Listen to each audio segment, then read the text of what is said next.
Well, good afternoon. I'm the Insane Chef. I'm here with Lamont at Large as he's passing through the Metroplex. Today, you're in for a special treat. We're going to show you it's not an awesome grave, but awesome people underneath the grave. The Abbott brothers from Pantera. Join us, shall ya?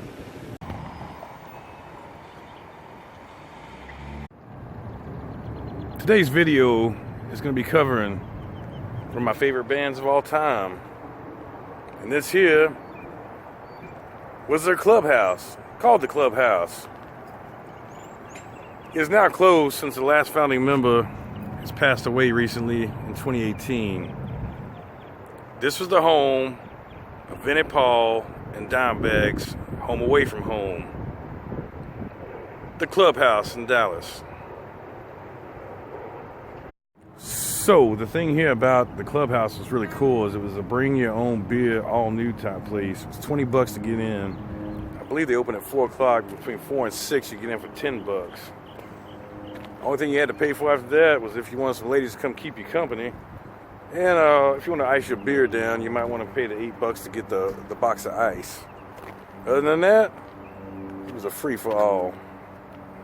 Crazy place. Matter of fact, I had my bachelor party here. Very crazy place. They used to have a shower in here, and they would, right inside here, they had a shower, so you would actually paint the girls, and then they go shower off for you. Pretty cool shit. So back in the day, it wasn't too uncommon to run into Vinnie or Darrell or some other local rock stars hanging out right here. This very building.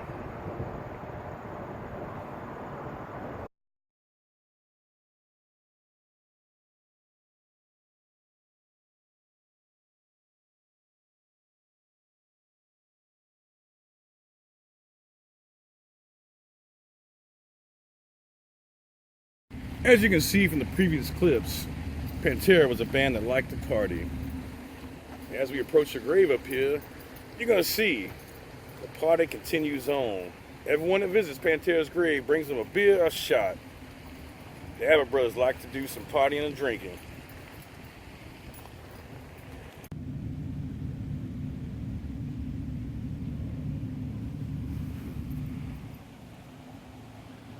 So this is the grave of Dimebag Darrell Lance Abbott.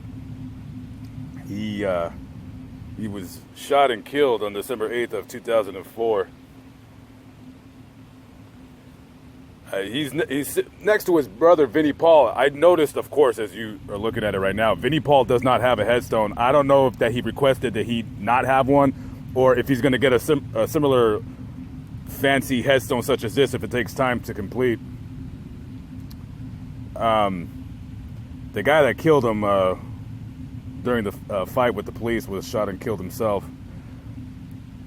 And the guy that killed him was insane. He was like crazy. He was insane. I think he was an ex-militant, and he killed him on December 8, 2004 in a nightclub in Ohio.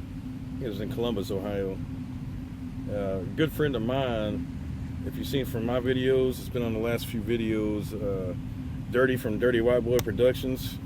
Very good friends with these guys. Hung out and used to actually go on stage and play some with them too. So he took this death extremely hard. Senseless death. This guy was one of the best guitar players of all time. Matter of fact, Jerry Cantrell came down all the way down from Washington State to meet him because he heard about this kid. This is back in '85. Heard about this kid ripping it up, and he wanted to meet him in person. And they had a really good, strong friendship. However, they never did a video or a record together, so I sure wish they would have, just to see what that would have sounded like. You know, Jerry Cantrell from Alice in Chains and a Pantera video collab or a music collab would have been pretty awesome. And just in case anybody out there doesn't really know the history of Pantera, they are from Texas. Yeah, they're from Arlington, yeah. Yeah, them and ZZ Top are the most famous bands to ever come out of Texas. And Dimebag and Vinnie Paul, they were brothers together. They formed Pantera with the, what was the lead singer's name? Phil Anselmo. He was from the New Orleans area, southern Louisiana area. And of all the ones that you expected to die first, you would think Phil would have been the first one to go. I think he's OD'd several times, been brought back to life, but no drugs can hold that man down. they can't hold him down. My favorite of the bunch was Darrell. He was a really good guy. What did Vinnie Paul die of? Basically drank himself to death. He was a very heavy drinker and just he partied a lot. I think it all finally caught up to him. I believe he was 54 when he died. He died last year. Yeah, he was the coolest beard ever. Ever in my life, this guy had the coolest beard, and I often, for months on end, would try to shave into like the shapes on my beard, like how he had his, and just couldn't really get it right. You might know him by his knotted name. Now, a lot of people called him Dr. Felchersnatch because he had a way with the ladies. Yeah, he was I guess he was like one of those like ladies man macho types. I mean, he had like a rugged look to him. Definitely had a unique look, and chicks definitely dug that guy for real. I know Vinnie Paul better from the band Hell Yeah. I know I'm going to get a lot of grief for saying that, but I wasn't a big Pantera guy. I do like their music, but I was a big Hell Yeah fan.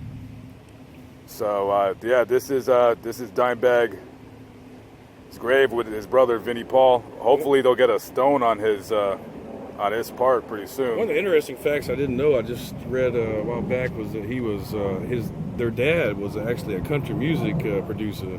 That's how they got in the business in the first place. I didn't know that. And if you see to the left right there, that's their mother, Carolyn Abbott. She died pretty young. What was she, 50, 54, 55? So there we are, ladies and gentlemen. One of the greatest guitarists that ever lived. Texas-born, Texas-bred, Dimebag Darrell, with his brother, drumming legend Vinnie Paul. There we are. I want to thank you for joining Lamont at Lodge and myself for this tour of the Abbott's graves. Great Texas rock legends. If you like what you saw from me, please check out my channel. The link will be down below. The Insane Chef. Do some traveling videos and some food reviews and things of that nature. Thanks for joining us. We'll see you next time. Peace out.